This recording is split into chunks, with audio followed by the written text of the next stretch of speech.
Welcome back, folks, to another episode of 1AA Parlays. I'm your host, Colby Peterson.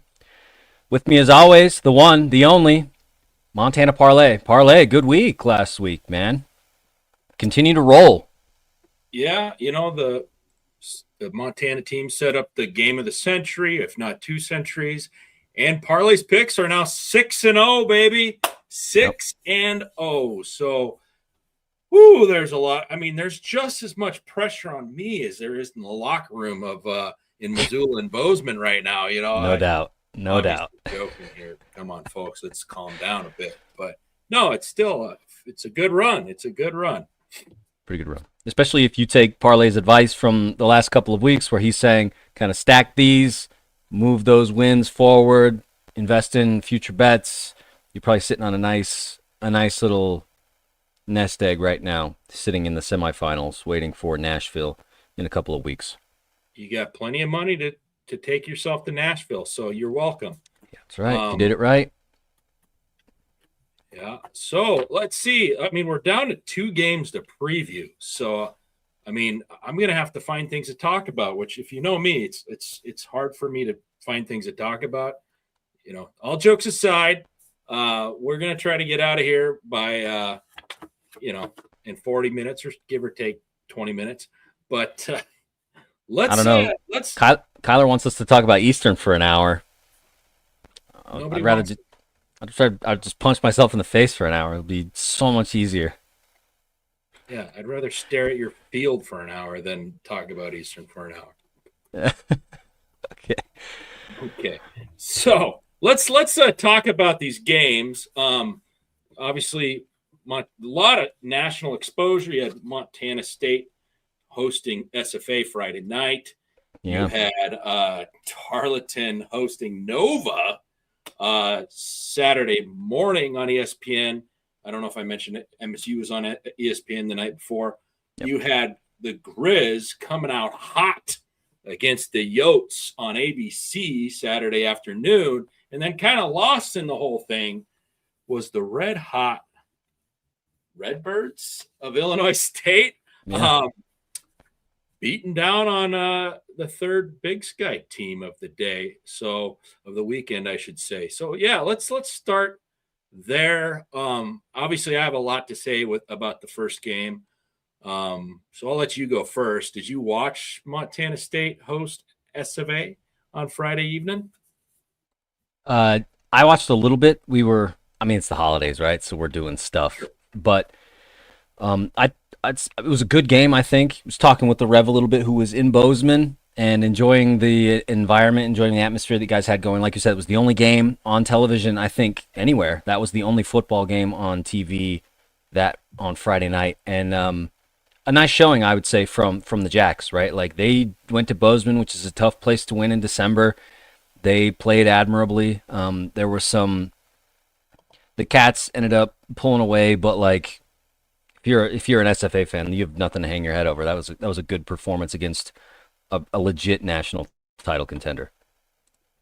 Yeah, they hung in pretty strong. I mean, there's always different ways to view the game, but I thought the Cats looked a little sloppy.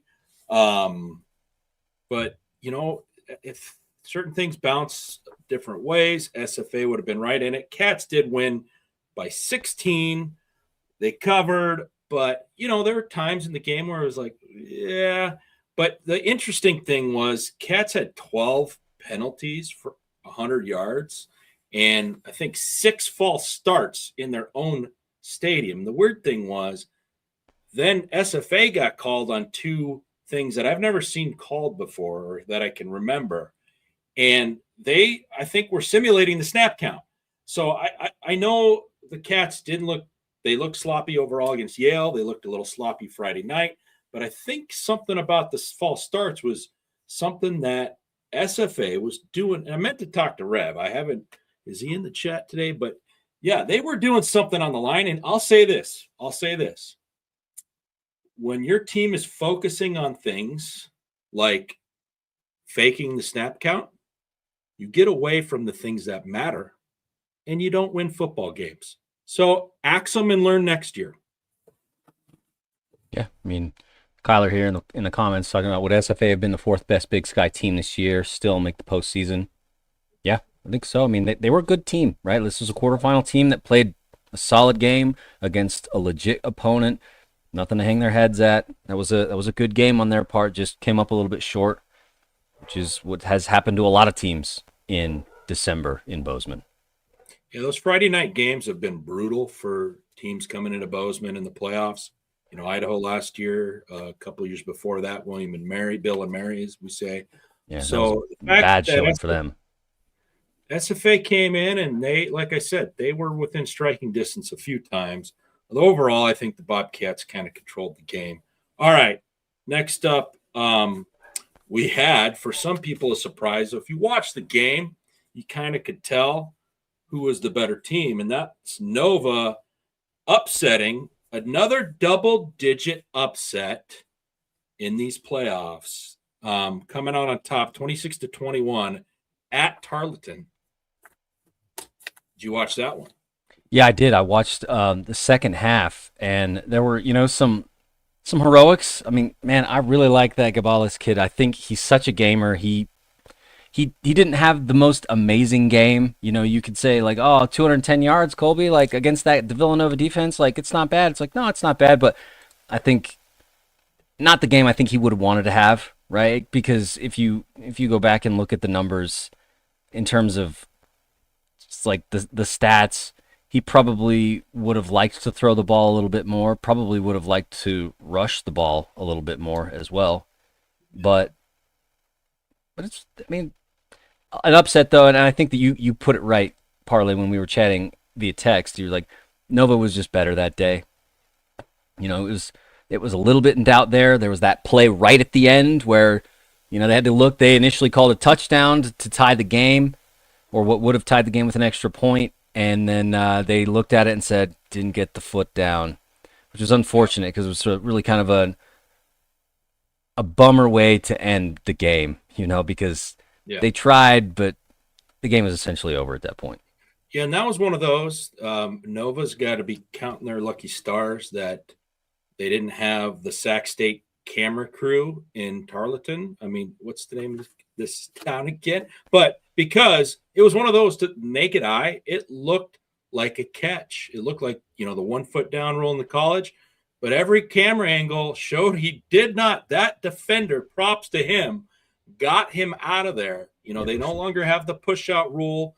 So, that was a game saving play by the defender. But when you look at the stats after, okay, so at the beginning of the game, Nova drives it, and Brett Favre McQuaid threw a shovel pass across the field that was intercepted when Nova was knocking on the door to score on their first drive. And then Tarleton threw a bomb on the very next play to go up 7-0. So that was a 14-point swing early. And then Tarleton got a stop and a score after that. It was 14-0. If you're just watching the score, you're like, all right, here goes Tarleton. They're going to win and cover. But if you were watching the game, you saw something in Nova, and the stats proved it at the end. Besides the win, 426 yards for Nova, 266 for Tarleton. So Nova was just the better team. And Nova had 23 first downs to 17 by Tarleton. Nova, I made that well-seen tweet by now that, that's that Opta computer that Craig's company shot out was just Craig in the basement with a quill and some ink because Nova that was the like, supercomputer. yeah, because Nova was given such better odds than the Grizz and other teams like UC Davis to win the championship. But hey, maybe there's a little bit of truth in that little supercomputer, aka Craig, with a quill and ink. So, yeah, I don't think there's much more to say about that one. No, a good game overall. Like you said in text, I think the better team won there. Jabril Mays, 150 yards. Like I think the Nova rushing game was the difference in that one. And then, like Kyler saying in the chat, that Nova defense really took care of business against a Tarleton team that has a gamer at quarterback and has shown moments this season. Right, FBS win. Like they had some guys, but Nova was just better. the most consistent way to win in the playoffs is having a running game that can chew up clock, get yards on first and second down, and a defense that can back them up. I mean, it was the Bison, it was the Bison strategy for all those years. SDSU picked it up. The Cats have been trying to copy. So, yeah. All right. So, speaking of the Cats' opponent this week, Montana, I think they won over Missoula. They put up 52 on the Yotes. The Yotes looked completely lost in that first half, especially the first quarter. It just, that happens at Wagriz. These teams come out and they just absolutely look lost. The noise overwhelms them. I think the hype of the Mecca has something to do with it. Like they were a good football team that looked completely overmatched. And I'm not saying it's not because the Grizz were better than them. I'm just saying there's more to it than just the players on the field, in my opinion. Okay. And then the Grizz, they were dialing up play. I mean, the Grizz faithful are very confident right now. Yeah, the Cat fans don't love what they're seeing from across the passes and down west of Bozeman, and they don't love what they're seeing in their own backyard. We'll get obviously into the game itself, but Grizz look good. Not much more you can say about that. They've laid waste to 2 Dakota teams, put up 50 burgers on both of them. So they're rolling right now. We'll see how it looks on the road. That's going to be the difference, I think. Or at least that's when we'll find out how good they are, is how they play on the road. What did you notice in that game? So like you said, South Dakota's offense really, they just did not get anything going. I mean, the final, if you didn't watch the game, you look at the final score and say, okay, obviously a blowout, but an admirable showing. It's like, no, like most of that Yotes score is fourth quarter. By the time the Grizz had gone up 38-7, like the game was never in doubt for the Grizz. They kind of, I'm not going to say they let their foot off the gas, but when you're up 38-7 at the beginning of the fourth quarter in your own building in the quarters, like, you ease up probably a little bit and let guys rest, because you've got an opponent, a semifinal opponent next week who very well could be a rival, ended up being that way. And so I think they knew that because your guys' game was the night before, but they let off the gas a little bit in that fourth quarter just because they knew that they had a road trip to Bozeman coming up. But the Grizz are just, I don't know, man. They're doing what the Grizz do, which is, there are points in the season where they look shaky a little bit, but by the time we hit November, December, they're firing. And that's kind of what we got right now. This Grizz team looks good. Michael Wortham is worth the price of admission. Sorry, Kyler. It probably pains you to see him play so good for not your guys. Yeah, and I mean, this is where I'd be interesting to ask. Okay, yeah, Kyler mentioned cut the BS, cut the fandom. Like, yeah, the Grizz look great. They look like the best team right now. And but if you talk to a Grizz fan that isn't super jacked, or a Cat fan who wants to be realistic, granted, this is going to be like one of the greatest things in Montana history. You look at the prices we'll get to that later. But is there a part of each side that says maybe it'd be great if, I hate to bring him back up again, but Craig Haley was right, and the Grizz got the 4 or 5 seed after the loss in the brawl, because then you'd basically be lined up for a Cat Grizz showdown in Nashville. Like, how do they feel? How do Grizz fans actually? Yeah, okay, Bobcat fans are nervous. We're lying if we aren't. We can be confident that at home things are going to be different. That's true.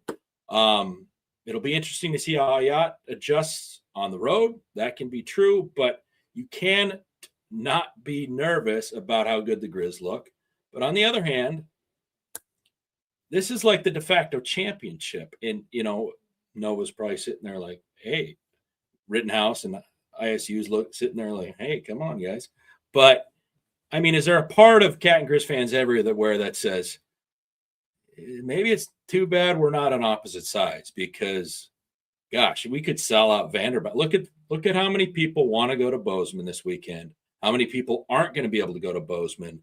And what is Vanderbilt Stadium? 38,000. It's something. I'd have to look. Called New stadium Google these days. Yeah, but yeah, it's just too bad. So many people, and again, I don't want to take away from Parlay Preaches, but it's too bad. So many people who want to go to the game on Saturday aren't going to get to go.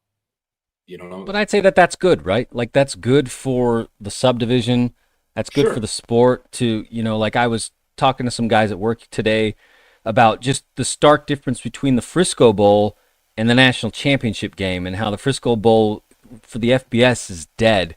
But then a couple weeks later, the national championship rolls into town and that stadium is rocking. And so it's just kind of different.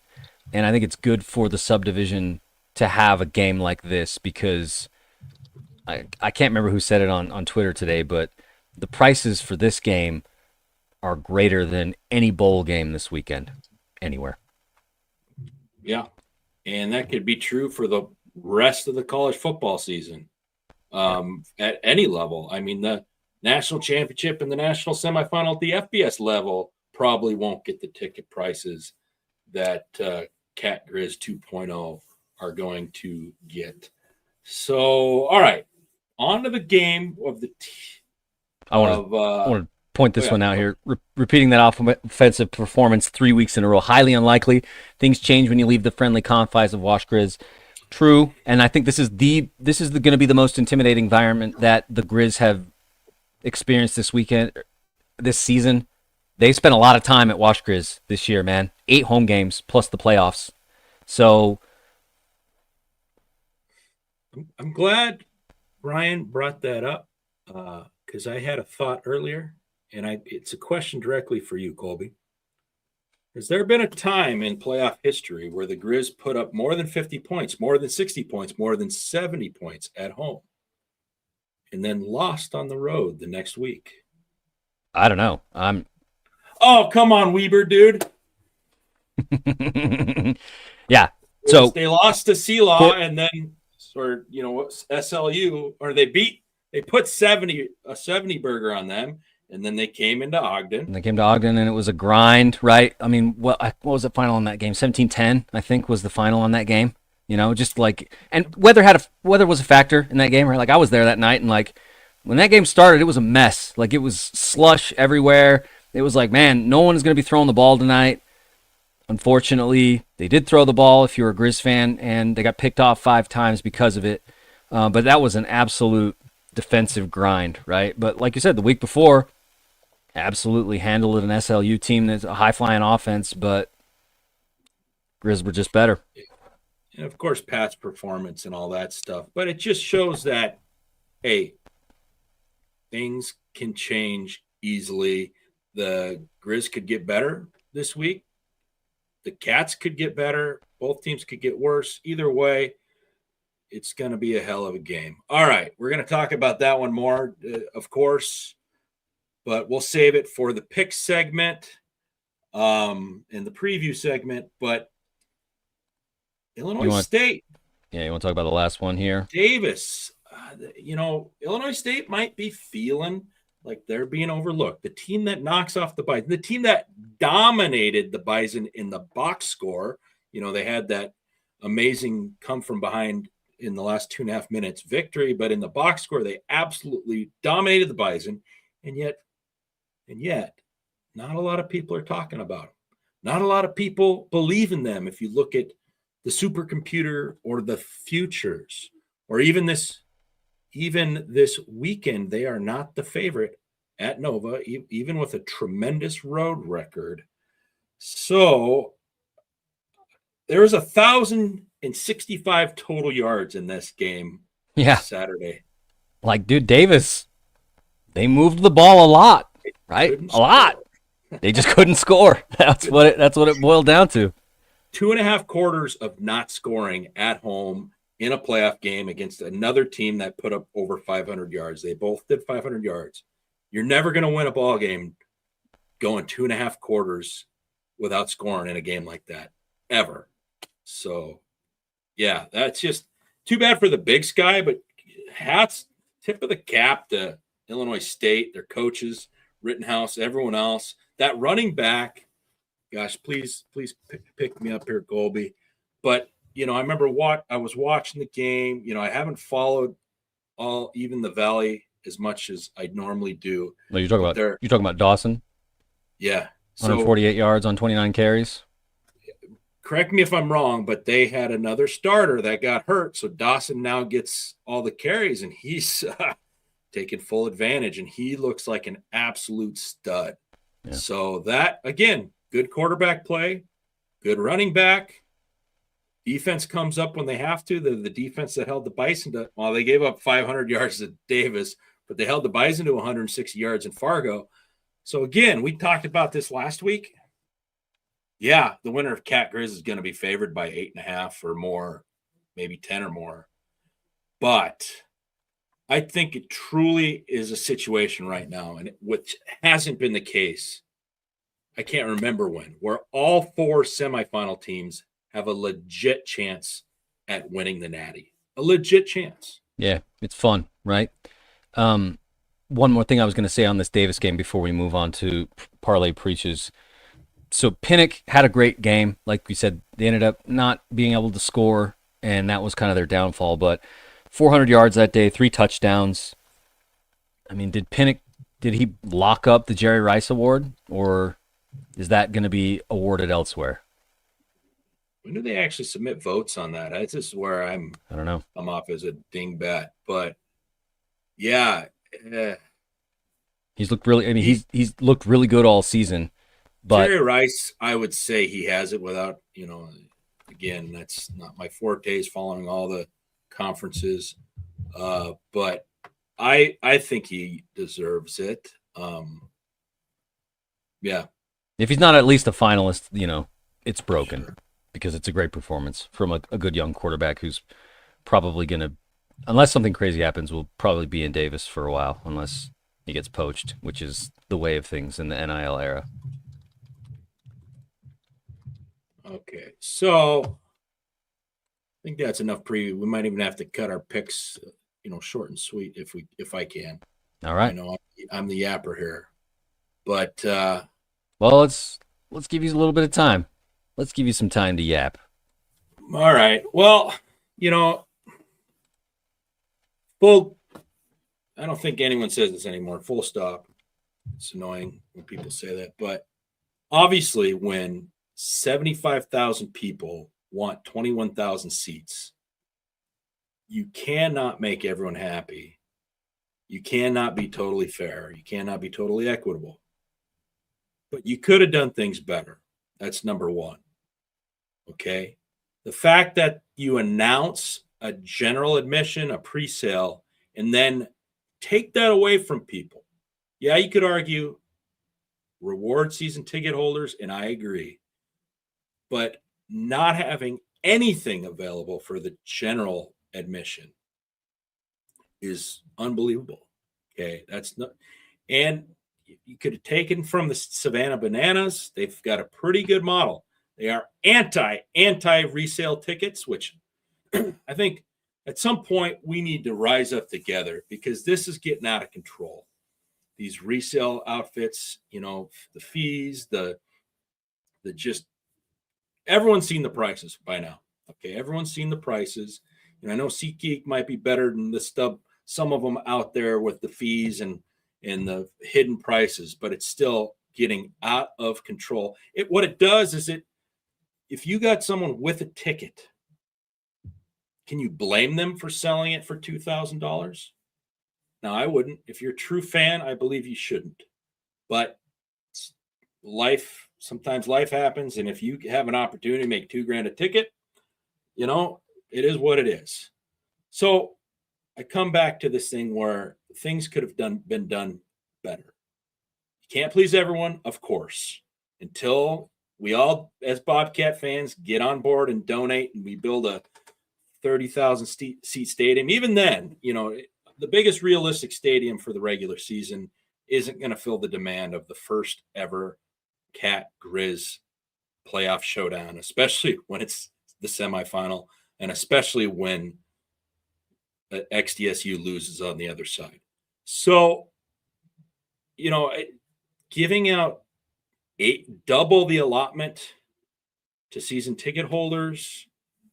There were lots of season ticket holders that didn't even get any of their extra allotment because they ran out. So you got a lot of season ticket holders who are upset, and you've got a ton of people upset that were at least hoping to have a chance. Back to the Savannah Bananas, they do a 2-tiered lottery. They have a flat price. So at least you have a fighting chance. A lot of people didn't even have a fighting chance. So, it is what it is. I'll be there. I got tickets. I've known some people, thankfully, some season ticket holders that will give, and props to them. They're awesome. They've got a great tailgate. Okay.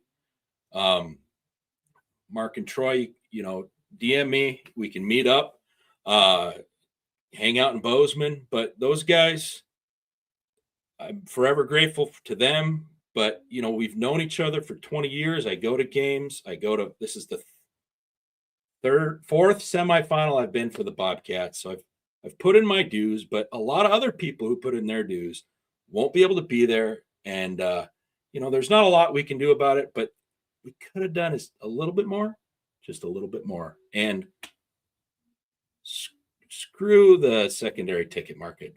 Ugh. End it now. All right, cut me off. All right, man. Kyler, before he headed off to bed in the comments, Atkinson, the Mercer quarterback for the Jerry Rice Award. A good point, right? Mercer obviously didn't have the playoff performance that they wanted, but a good regular season for them. Yeah, I mean, those are season awards, but when you get shut out at home, and when I bet on the over, I think that's disqualifying. No. Just put a couple touchdowns on the board, just help a guy out. Remove the gambling joke there. I don't want to hold any kids to my entertainment value. It's just purely you get shut out at home in the playoffs. That's tough. Okay. Let's try to get through these picks. These lines. Well. We've talked a lot about it's coming up first. Montana State, Cat Grizz 2.0 for everything. Throw out the last game. It means nothing right now. Well, it meant it's in Bozeman. That means a lot. Saved me a couple $1,000 probably because I'd be in Missoula. I'd be in the game if it was there. But 4.5. It started at 5.5 at Sportsbet Montana. I thought that was too high given current circumstances. I may or may not have bet money on the Grizz. I can't fully disclose that. Now it's bouncing between 4.5 and 3.5. It looks like on FanDuel, which is, they're the early ones to market on the national markets. They've been, hey, props to them. Hey, for coming out early with FCS lines this year. It's been rough in the last few years. Yeah, they had to wait till Saturday morning to get some of those lines, right? And yeah, squeezing them in. You got a couple of hours to bet, and then your opportunity's gone. So it looks right now, and what I've noticed is bad lines get hammered early and adjust relatively quickly, but then there's a period of time where it just doesn't move much, and then boom, the night before or the morning of, I think that's when the big money comes in because they're waiting to find out certain things. I'm not that. I will never move a market, at least not anytime soon. But right now when it's 4.5, money's coming in on the Grizz because it's kind of, you can tell by where the juice, where you have to pay the most vig. And when it's 3.5, money's coming in on the Cats. That's now. I don't have a great feel for where it's going to be come Saturday. What I've told people is if it's less than 3, I have to bet the Cats. My infamous line last time is, I'm not going to bet Cat Grizz. I'm just going to enjoy it. and then they made me bet by the line they posted. Okay.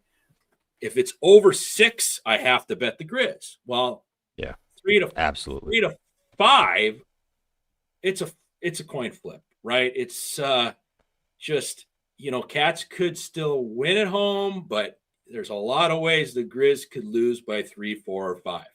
So I don't know, man. I think because it's over 4, I'm gonna say, oh God, I'm gonna say the Grizz cover.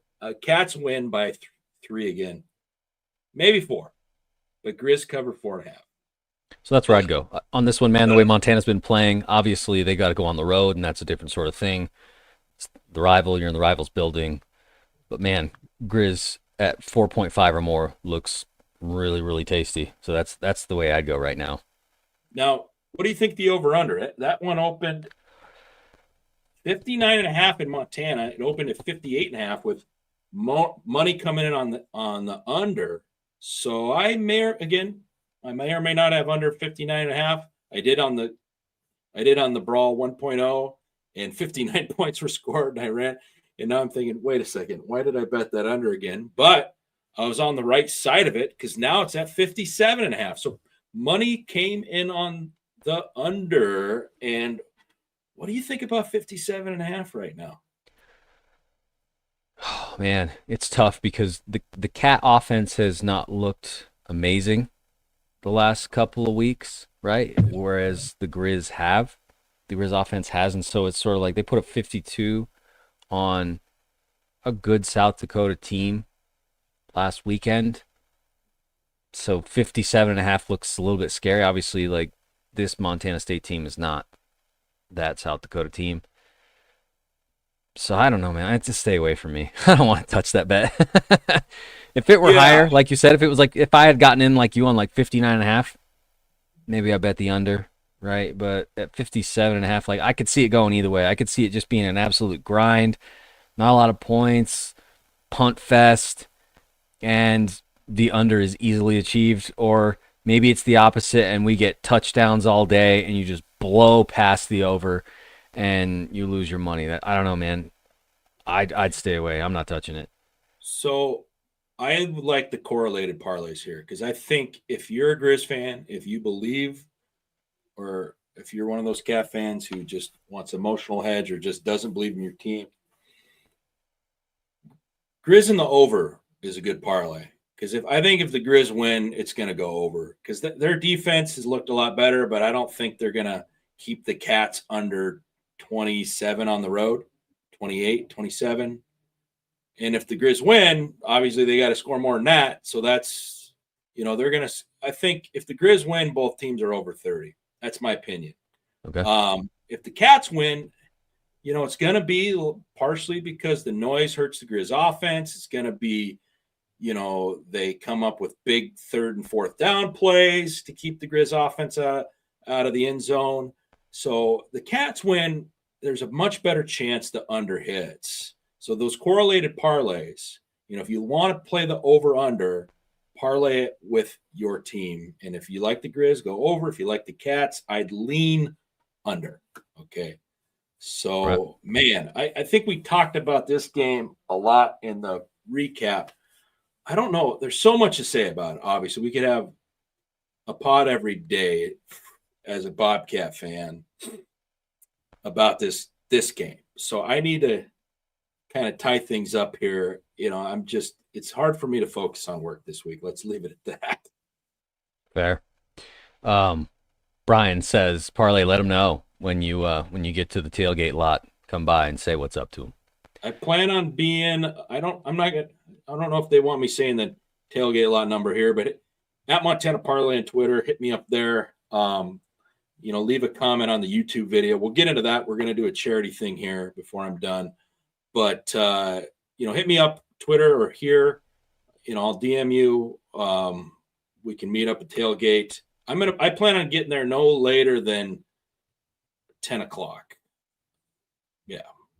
10 a.m. So kick off at 2.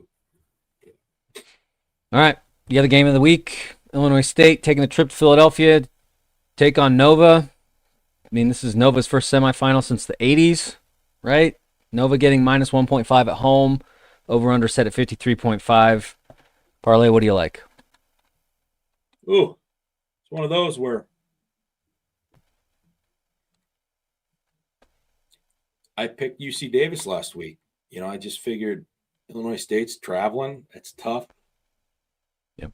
Ugh, it's kind of like they're like the South Dakota State of back in 2021 when they came to Bozeman. They went on that tear where, I think they won at home, which Illinois State might have had a seed, but they can't play at home that first week because of the high school playoffs. So that, revisionist history, that might hurt the Bison, obviously.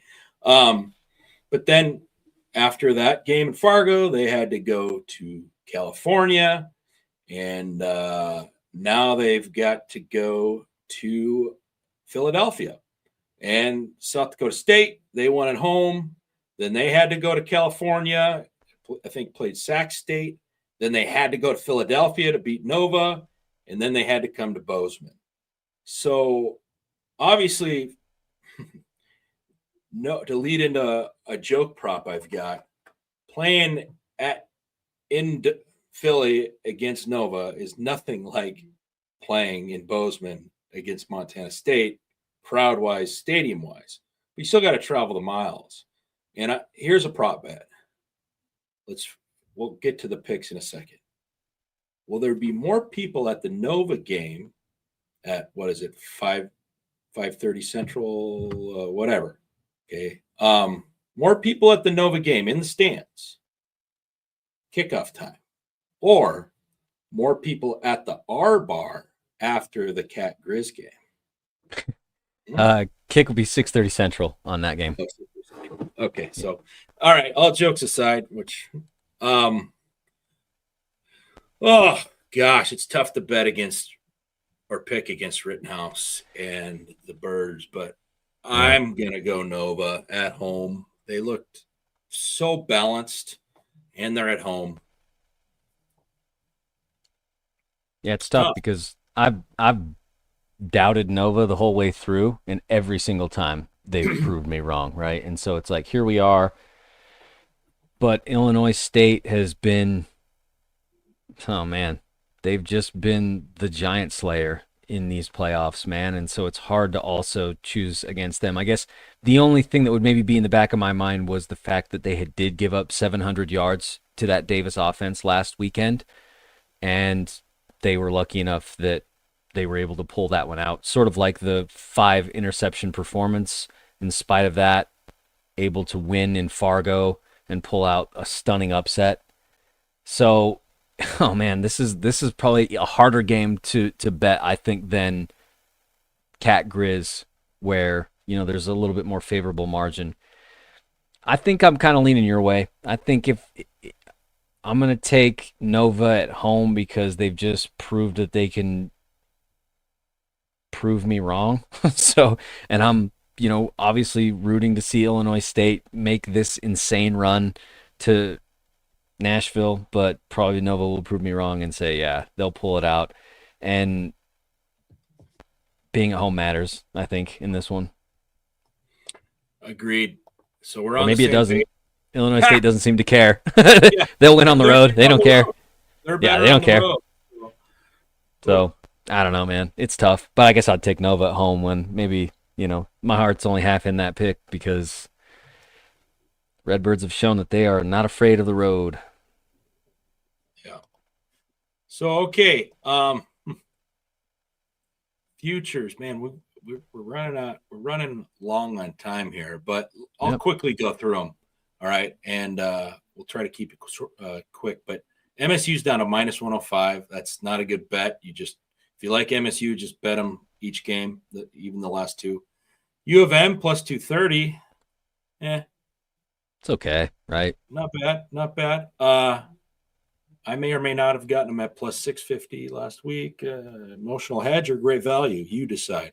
I think it's great Villanova, value. I'd take them at plus 650. Yeah, I'm not betting Grizz emotional hedge. I'd have to bet 10 grand on them to have a true emotional hedge. No, it was just the best value. I think. I mean, plus 650. It's like, man, that could be a tidy return the way that they've been playing?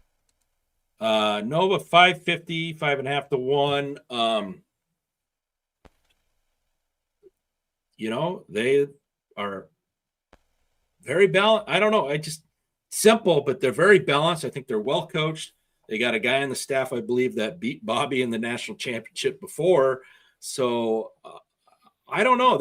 Sometimes those teams just come through. What was it, Youngstown years ago? They just slip on through. People don't quite see them coming. Same with Illinois State. Basically the same. Whoever wins that one could easily win in Nashville as an 8 to 12 point favorite. It would not surprise me. So Illinois State plus 650. Gosh, I almost think maybe you put a unit on Nova minus 1.5 and a third or a half a unit on Illinois State to win the championship. Just depending on, especially if you were bet the Grizz futures earlier. Okay. Any thoughts on the futures anymore?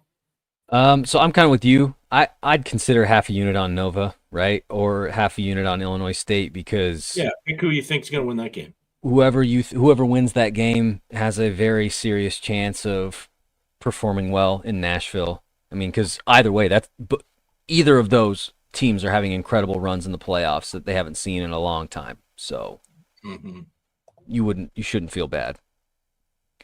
Yeah. All right. So Parlay Picks. I mean, last week, I griped and joked about not wanting to pick one, but I had a lot more opportunity, different picks to go for. I picked the under on the only game that went under. Everything went way over last week except for the Tarleton Nova game. And that one was ebbed and flowed, as every college game does. But there's times like, oh, I lost for sure. And then there's times like, oh, this is a slam dunk. Anyway, 6-0, a lot to live up to. And it's tough on Tuesday. It's so tough on Tuesday because you miss the early line that can be favorable. And then you don't quite have all the information in the time to process. Because last week I came in hot. Game day, I'm like, Grizz are going to blow them out. It's going to hit the over. Davis game's going to go over. I was coming in hot on Saturday, but I got to make my pick today. I can't wait. They're going to make me pay for it. I just know it, but I've got to stick with it. Nova minus 1.5 at home. If you've got a home team in the semifinal that has a good defense, a good run, a great running game, and a very solid QB so far in the playoffs, and they're less than 3-point favorites at home, you got to roll with it. You just have to, and Illinois State can easily prove me wrong. I mean, easily. I would not put more than a unit on that. I know it is what it is, but I'm risking my 6-0 streak on Nova against the team that beat the Bison and Fargo. That's nuts. When I say it out loud, it's nuts, but that's what I'm going with. Ron saying, hey, take the Cats at home. He likes that bet. I'm already betting a lot on the Cats at home because I'm already going to Nashville. I'm going no matter what. So I'm betting a lot that the Cats are going forward. Okay. Yeah, let's charity time.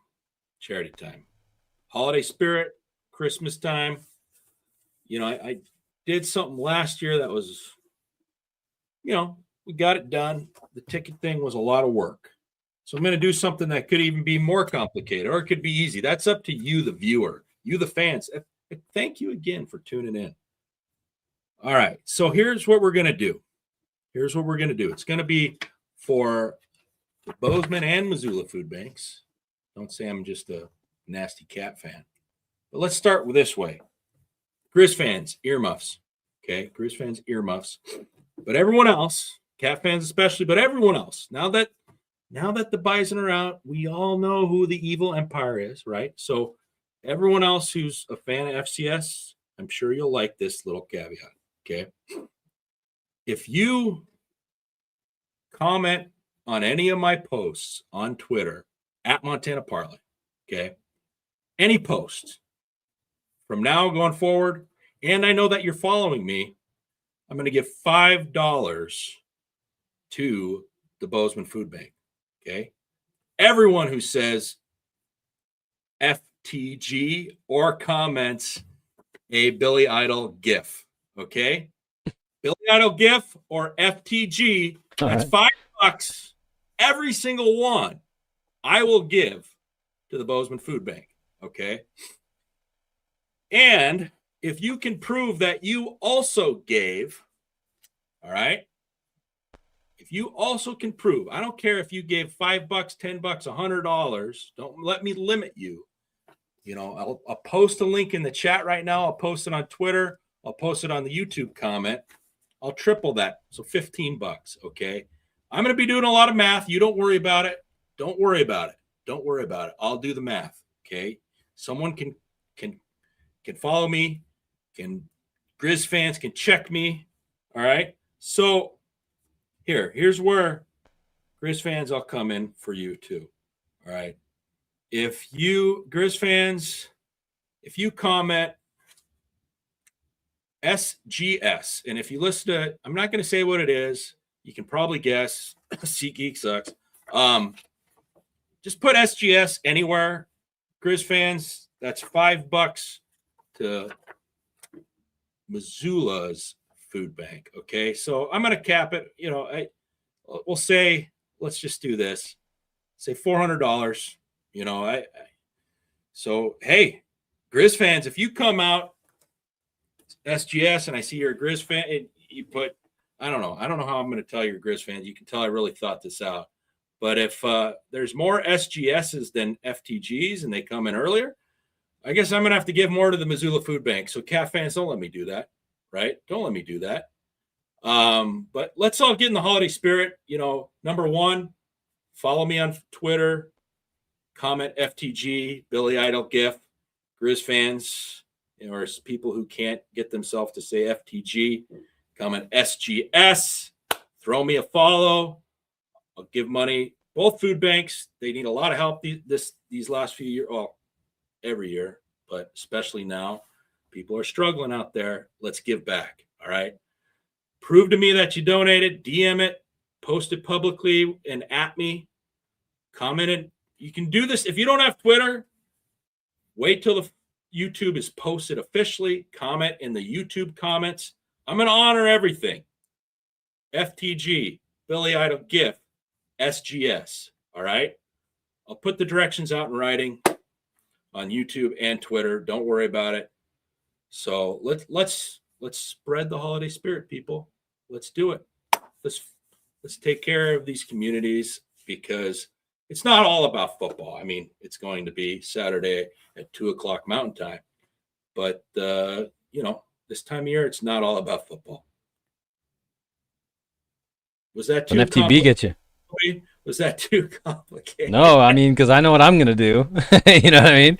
I'm gonna be rocking those Billy Idol gifts, man. Shoot, I like that.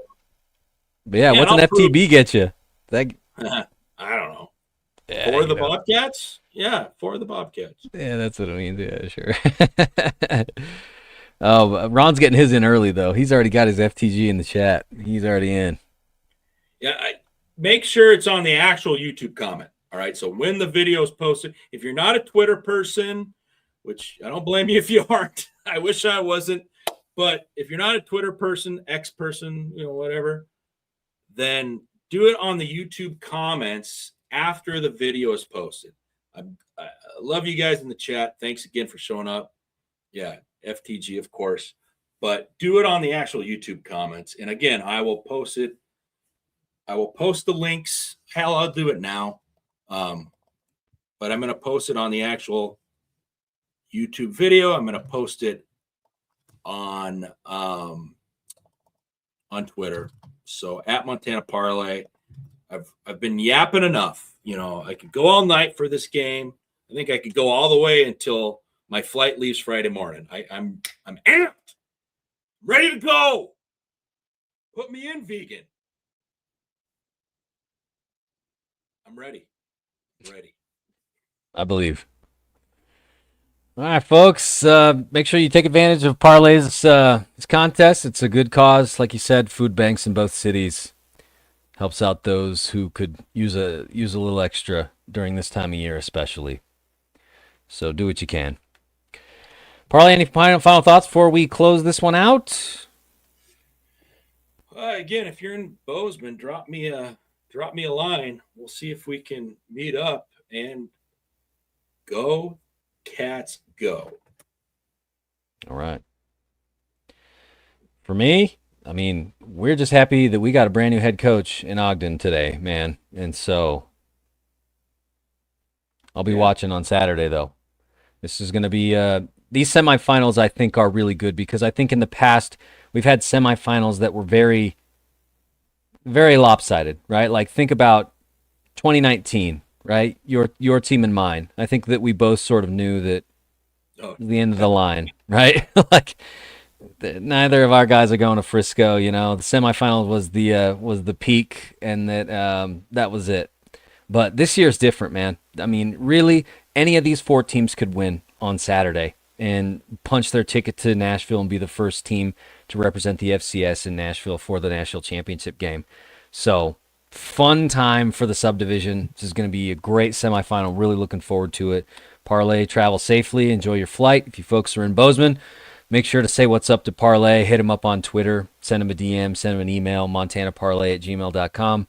And just connect with them because that's what makes the subdivision so great, man. Is that if you went to Frisco, you go to Nashville, you meet fans from other fan bases that their team's not necessarily in the game, but you get to meet a lot of folks from across the country who just care about FCS football. So, looking forward to this weekend, guys. Appreciate you. Yeah, Chad Mears saying, "Hey, after party," so hit him up.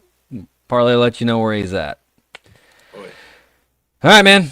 Well, if that's it, we'll look forward to the games this weekend and see if we got a happy or sad parlay next week. Yep, enjoy football, man. Next week's Christmas, so we'll see. Yeah, it can't be that sad, but I feel you. Losing to your rival in the semis, that's a different kind of pain.